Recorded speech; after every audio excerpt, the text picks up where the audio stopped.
Okay, I'm gonna try to explain progressive overload in like 3 minutes. So the very basis of progressive overload is making sure that our body and our training ability is prepared to match whatever demand we are currently ready for, and then working toward the demand we want to get to.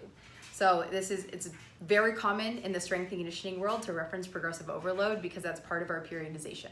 However, I think in pregnancy and postpartum, this concept gets totally disregarded for a lot of athletes. And it's not because they don't know better. Like, this is common sense. It's just we kind of don't look at pregnancy and postpartum as being a consideration a lot of the times. So something I like to emphasize is a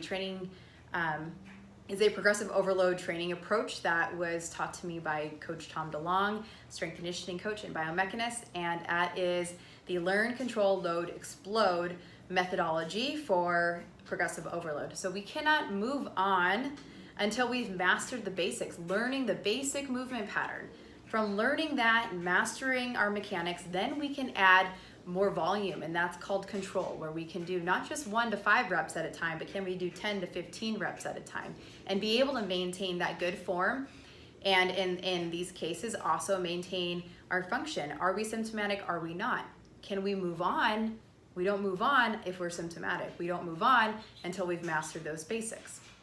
From there, being able to learn the movement pattern, control the movement pattern, now we can add the load version, where that's where we can add a lot more resistance and appropriate resistance. This isn't to say that we can't learn with some kind of strength foundation or strength stimulus, but we can't just go back to lifting 200 pounds because, well, 6 months ago I was doing that.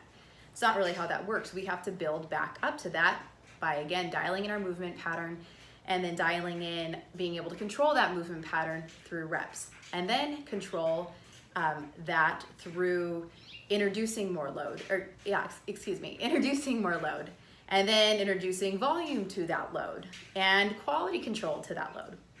And then from there, we can introduce more explosive, higher demand kind of movements because we've built that foundation before and we've built to that. We have met the prerequisites in order to be able to optimize our performance while managing whatever individual injury or symptom we might have. If we try to skip steps, that's usually when symptoms are created, when injuries happen, and when we get ahead of what our actual readiness is. The whole purpose of progressive overload is finding out what our individual readiness is, not some arbitrary guideline or recommendation. It is honoring our own needs and symptoms.